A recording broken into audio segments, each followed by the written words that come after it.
Mahalaleel. Mahalaleel. Mahalaleel. Il est fidèle. Il est grand, notre Dieu. Et c'est la raison pour laquelle nous pouvons, en dépit des grandes difficultés de ce monde et particulièrement de notre pays, nous pouvons nous réunir ici pour le louer et le bénir. Nous voulons nous rappeler que le psalmiste dit c'est pas le psalmiste mais l'Ecclésiaste, il a dit avec le visage triste, le cœur peut être content. Vous savez pourquoi? Parce que la joie est intérieure. Ce n'est pas les circonstances qui nous entourent, mais notre joie est intérieure, parce que la joie du Seigneur est notre force. Amen.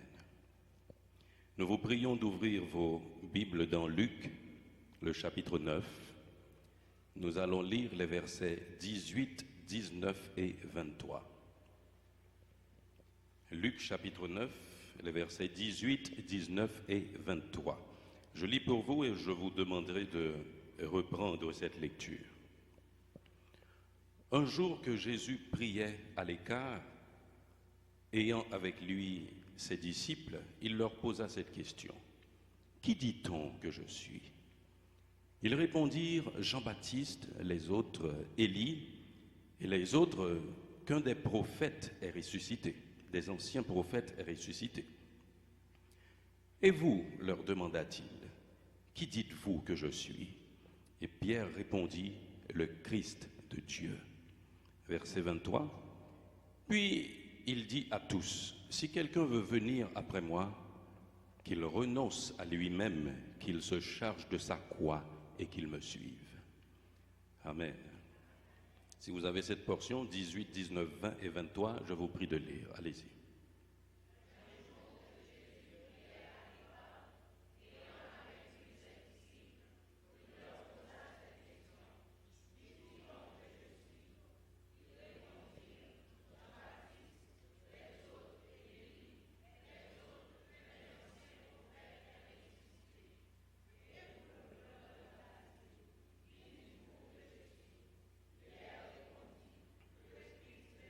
« 23. »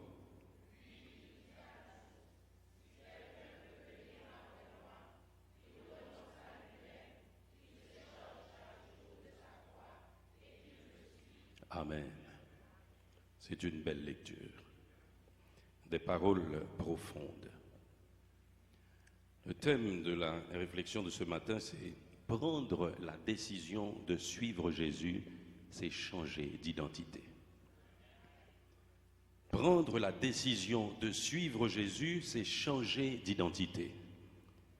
Et la proposition que par Dieu nous vous faisons ce matin, c'est prenez conscience de votre décision et vivez à la hauteur de cette décision. Prenez conscience de votre décision et vivez à la hauteur de cette décision.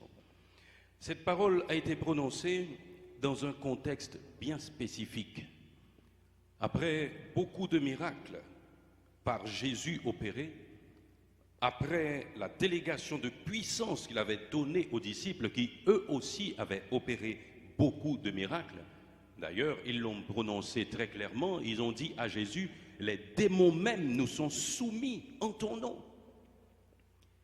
Les yeux de tous étaient braqués sur Jésus et l'identité de cet homme éveillait la curiosité de tout le monde. Et c'est la raison pour laquelle, quand il a demandé aux disciples, « Qui dit-on que je suis ?» Ils répondirent, certains disent que tu es Jean-Baptiste, les autres Élie, et les autres disent qu'un des anciens prophètes est ressuscité. Pourquoi? Parce que personne ne parlait, personne n'agissait comme cet homme. Personne avant lui. Cela nous laisse comprendre quelque chose, mes bien-aimés, c'est que les manifestations de votre identité doivent éveiller la curiosité. Les manifestations de votre identité doivent éveiller votre curiosité, votre manière de parler, Votre manière d'agir, votre façon de vivre doit éveiller la curiosité, dans le sens positif, bien sûr. Parce que quand il a demandé aux disciples, ils ont répondu, certains disent Jean-Baptiste, d'autres Élie, et d'autres disent qu'un ancien prophète ressuscité. Il s'agit là de 3 personnages d'importance ayant marqué leur temps. L'identité doit éveiller la curiosité. Dans un monde où tout va de travers, il faut la différence. Il faut la différence. L'identité est le caractère permanent et fondamental de quelqu'un ou d'un groupe qui fait son individualité et sa singularité. Retenez ceci, mes bien-aimés. L'identité est le caractère permanent et fondamental de quelqu'un ou d'un groupe qui fait son individualité et sa singularité. En d'autres termes, ce sont les signes des traits propres à l'individu. Mais c'est fort malheureux de constater aujourd'hui que le monde connaît une crise d'identité généralisée. Le monde connaît une crise d'identité généralisée. Et cette crise s'étend non seulement sur l'individu postmoderniste, mais sur l'ensemble de la société globalisée. Et l'Église est-elle épargnée? J'en doute. Un simple regard autour de vous et voyez ce qui se passe dans les assemblées, d'ici et d'ailleurs. Vous allez comprendre que l'Église ne fait pas trop de différence, mais fort souvent nous trouvons des églises qui s'identifient même au monde. Nous avons perdu notre identité, mes bien-aimés. Une crise d'identité, nous voulons le définir très rapidement pour rentrer dans le corps de notre réflexion. Une crise d'identité, c'est l'incapacité pour l'ego, pour l'être, d'avoir une identité qui lui est propre. C'est ça, la crise d'identité. L'incapacité pour l'être, pour l'ego, d'avoir une identité qui lui est propre. Le plus souvent, cette crise se développe dans l'adolescence. Mais si nous pouvons constater aujourd'hui, cette crise est mondiale. Cette crise est généralisée, non seulement pour l'ensemble de la société, mais de façon individuelle aussi. Il existe ce dualisme qui se caractérise par la perception de soi et ce que les autres pensent. Une guerre qui s'est installée au fond même de l'homme entre la perception de soi et ce que les autres pensent. Si nous allons rapidement dans Jean au chapitre 15, nous allons lire les versets 18 et 19, nous allons comprendre que la perception des autres n'est pas de grande importance pour nous quand nous avons la perception de Dieu, mes bien-aimés. Ce que les autres pensent est au second rang. Jean 15, nous lisons les versets 18 et 19. Si le monde vous hait, sachez qu'il m'a haï avant vous. Si vous étiez du monde, le monde aimerait ce qui est à lui. Mais parce que vous n'êtes pas du monde et que je vous ai choisi du milieu du monde, à cause de cela, le monde vous hait. Mais bien aimés, si dans votre entourage vous êtes mal vu, ne vous détournez pas de votre identité pour ça. Parce que c'est une situation normale. Nous avons tendance souvent à nous attacher à d'autres types d'identités, les identités formalistes, les identités communautaires. Vous appartenez à un groupe, vous prenez la forme du groupe, l'eau prend la forme du vase qui la contient. Vous avez votre forme en Dieu, mes bien-aimés. Si le monde ne vous accepte pas, c'est parce que vous êtes de Dieu. Vous êtes dans ce monde, mais vous n'êtes pas de ce monde. Le monde ne va pas vous aimer. Et cette situation est normale. Un survol de quelques types d'identités nous permettra d'aller plus loin dans notre réflexion. Et nous allons voir très rapidement les identités personnelles et l'identité culturelle. L'identité personnelle est la plus simple. C'est le lieu de naissance, la date de naissance, le sexe et l'empreinte digitale. Et dans quelques ouvrages, on ajoute le patronyme et le prénom, le nom de famille et le prénom dans l'identité personnelle, parce que vous n'avez pas choisi votre nom, vous n'avez pas choisi vos parents. Ces informations rentrent aussi dans votre identité personnelle.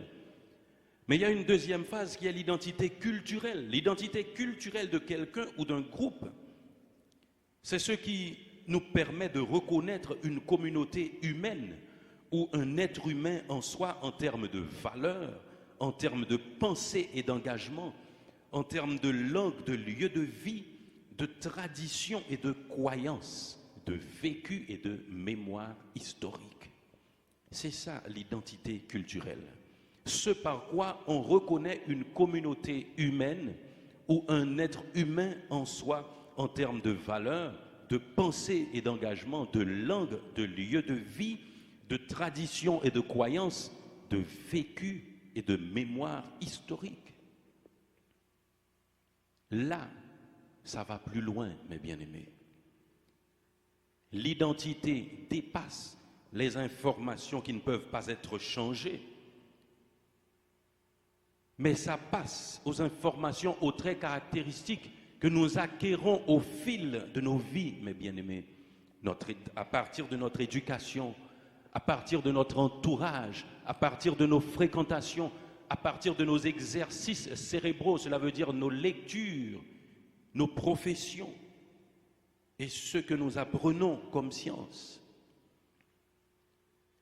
Voilà que la parole de Dieu nous dit dans Luc chapitre 9, « Si quelqu'un veut venir après moi, qu'il renonce à lui-même. »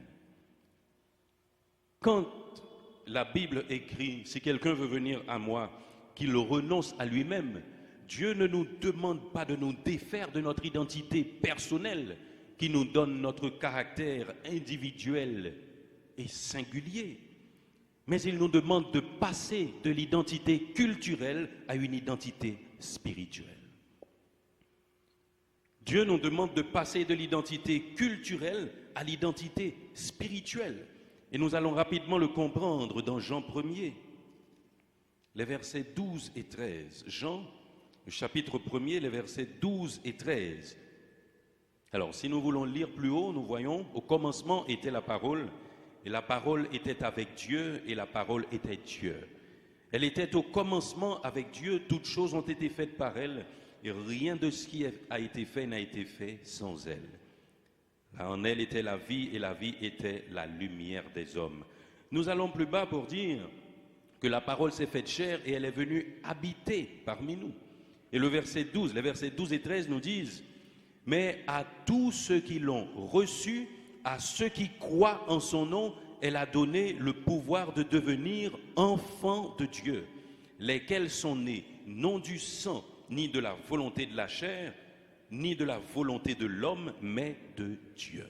Cela nous parle donc de la nouvelle naissance. Nous avons été adoptés, nous sommes devenus enfants de Dieu. Nous avons donc changé d'identité, car quand nous acceptons de marcher avec Dieu, nous acceptons la parole, il change nos noms comme il dit dans sa parole. Il écrit nos noms sur un caillou blanc et c'est un nom nouveau. Et si nous venons de prendre naissance, c'est la nouvelle naissance, nous sommes comme des enfants dont les cerveaux, dont l'entendement est vide, prêts à être rééduqués. Une nouvelle identité qui est l'identité spirituelle. Et dans Jean, toujours dans Jean au chapitre 3, quand Nicodème avait fait la question à Jésus, Jean 3, nous lisons du verset 1er au verset 6, il dit: mais il y eut un homme d'entre les pharisiens nommé Nicodème, un chef des Juifs, qui vint, lui, auprès de Jésus de nuit et lui dit: Rabbi, nous savons que tu es un docteur venu de Dieu, car personne ne peut faire ces miracles que tu fais si Dieu n'est avec lui. Et Jésus, qui savait ce qui se passait dans le cœur et dans l'esprit de Nicodème, lui a dit: en vérité, je te le dis, Si un homme ne naît de nouveau, il ne peut voir le royaume de Dieu. Et Nicodème lui dit, comment un homme peut-il naître quand il est vieux? Peut-il rentrer dans le sein de sa mère et naître? Jésus répondit, en vérité, je te le dis, si un homme ne naît d'eau et d'esprit, il ne peut entrer dans le royaume de Dieu. Ce qui est né de la chair est chair, ce qui est né de l'esprit est esprit. Une nouvelle identité, la nouvelle naissance. Ce qui est né de la chair est chair. C'est l'identité culturelle que vous avez acquis du monde. Ce qui est né de Dieu est de Dieu et il est d'esprit. C'est là l'identité spirituelle qui entraîne un nouveau nom, qui entraîne une nouvelle éducation, qui entraîne de nouvelles habitudes. Et c'est la raison pour laquelle Jésus va répondre aux disciples, si quelqu'un veut venir après moi, qu'il renonce à lui-même. Nous venons de le dire, Dieu ne nous demande pas de renoncer à notre personne physique, à notre identité personnelle, à ce qui fait de nous, à ce qui nous donne notre individualité et notre singularité. Mais il nous demande simplement de passer de notre identité culturelle à l'identité spirituelle. Et nous le lisons très clairement dans 2 Corinthiens, au chapitre 5, le verset 17, que nous connaissons par cœur, c'est sûr. Si quelqu'un est en Christ, il est une nouvelle créature. Et qu'est-ce qui se passe? Les choses anciennes sont passées, et voici, toutes choses sont devenues nouvelles. J'aime cette version qui dit, si quelqu'un est en Christ, il est une nouvelle création. Cela veut dire que tout change radicalement. Les choses anciennes sont passées. Cela veut dire les choses de notre identité culturelle, les valeurs, les pensées, les traditions et croyances. De nos jours, parler de valeurs, parler d'intégrité, d'honnêteté semble sujet dépassé. Pourquoi? Parce que c'est le règne de la médiocrité. C'est l'ère du vil. L'identité culturelle du monde a été altérée par le péché. Dès ce jour où l'homme a tourné le dos à Dieu pour s'attacher au péché par la désobéissance, l'identité culturelle de l'homme a été dénaturée. C'est la raison pour laquelle Jésus a répondu aux disciples et tous ceux qui écoutaient qu'il renonce à lui-même. Renoncez à cette identité première que vous aviez. Renoncez à l'identité du monde pour vous attacher à Christ et à ses vertus. Une nouvelle création. Il ne s'agit pas d'un être modifié. Il ne s'agit pas d'un être amélioré. Il ne s'agit pas d'un ajout à ce qui était déjà. C'est donc un changement radical. Si quelqu'un est en Christ, il est une nouvelle création. D'ailleurs, à travers le baptême, nous le comprenons très clairement. Le symbolisme du baptême, baptizo, immergé, synonyme de noyade pour le monde. Vous mourrez pour le monde. Et quand vous sortez de l'eau, c'est comme une sorte de résurrection avec Christ pour devenir une habitation de l'Esprit de Dieu. Vous êtes une nouvelle création parce que vous êtes mort pour le monde et vous ressuscitez avec Christ. Les choses anciennes sont passées.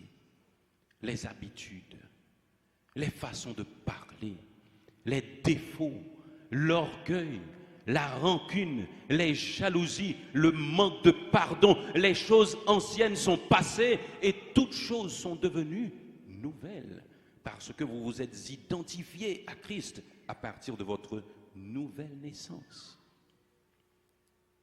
Et nous aimons aussi Éphésiens, le chapitre 2, le verset 10.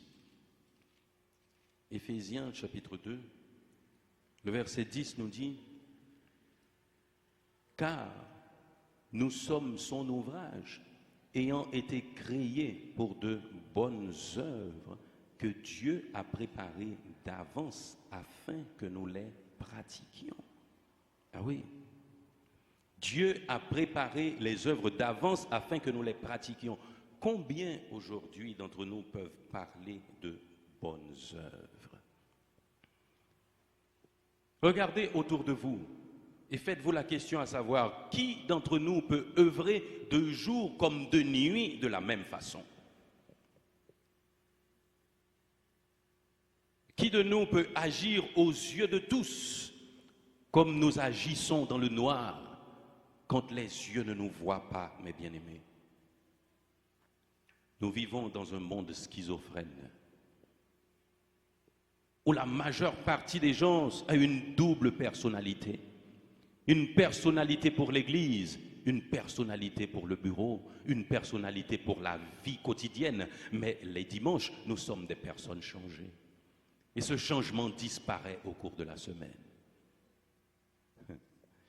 Mais bien aimé, Dieu a d'avance préparé les bonnes œuvres afin que nous les pratiquions sans embâche. Et le Seigneur ne nous a pas laissés dans le tâtonnement. Il ne nous a pas laissés dans le tâtonnement, mais il a préparé les œuvres d'avance afin que nous les pratiquions. Il nous les a révélées dans sa parole. Et c'est pourquoi il dit dans Jean 17, « Sanctifie-nous par ta parole. Ta parole est la vérité. » Et quand nous sommes sanctifiés, les fruits de notre sanctification apparaissent dans notre manière de vivre, parce que nous avons une nouvelle identité. 1 Pierre 2, le verset 9, le dernier passage que nous allons lire pour ce moment de réflexion. 1 Pierre 2, 9. Cela nous dit, vous, au contraire, vous êtes une race élue, un sacerdoce royal, une nation sainte, un peuple acquis, afin que vous annonciez les vertus de celui qui vous a appelé des ténèbres à son admirable lumière. Votre décision de marcher avec Jésus vous a changé d'identité, mes bien-aimés. Si aujourd'hui, vous vous rendez compte que votre identité a été négligée, emboîtez le pas et vivez à la hauteur de cette identité. Vous êtes une race élue, un sacerdoce royal. Quand nous disons un sacerdoce royal, nous parlons de dignité, nous parlons de fonction de ministre de Dieu. C'est ça un sacerdoce royal, mes bien-aimés. Le ministre n'a pas sa propre volonté, sa propre identité. Le ministre est un officier qui proclame l'identité du gouvernement qu'il représente. Vous êtes une race élue, un sacerdoce royal, une nation sainte. Quand nous disons une nation sainte, nous parlons d'un peuple retiré au service de Dieu. Un peuple acquis. Et pourquoi tout ça? 1 Pierre 2,9 répond dans la deuxième partie, afin que vous annonciez les vertus de celui qui vous a appelé des ténèbres à son admirable lumière. Mes bien-aimés, prenez conscience de votre décision et vivez à la hauteur de cette décision. Vivez votre identité, mes bien-aimés, parce que l'identité n'est pas théorique, l'identité est pratique. L'identité est pratique. Ce n'est pas ce qui est écrit dans votre CV, mais c'est votre manière de vivre. Les prouesses du monde ne vous intéressent pas ce matin parce que vous n'êtes pas du monde. Si entre-temps vous avez des points communs ou si vous êtes identiques au monde, il y a un problème. Parce que dès ce jour où vous avez pris la décision de marcher avec Dieu, comme il l'a dit, vous avez renoncé à vous-même. Vous avez renoncé à votre première identité pour vous identifier à Christ dans une identité spirituelle sainte. Renoncez à cette identité culturelle que votre passé vous avait donnée. Votre éducation première qui vous avait gâté, qui vous lavait la conscience en faisant du mal et vous donnait des maximes et des proverbes pour vous justifier, comme la fin justifie les moyens, comme chacun pour soi, Dieu pour tous. Renoncez à ces choses, mes bien-aimés, et apprenez que vous êtes nés pour servir les autres. D'ailleurs, vous ne pouvez pas servir Dieu là où il se trouve, mais vous le servez à travers les autres. Si vous êtes sauvés, vous avez été sauvés pour servir, afin que vous annonciez les vertus de celui qui vous a appelé des ténèbres à son admirable lumière. Vivons ce matin. Je ne suis pas épargné. Vivons ce matin, mes bien-aimés, à la hauteur de notre identité. Et c'est alors, et alors seulement, que nous pouvons dire que nous sommes en Christ et nous sommes une nouvelle création. Les choses anciennes sont passées et toutes choses sont devenues nouvelles. Que Dieu vous bénisse.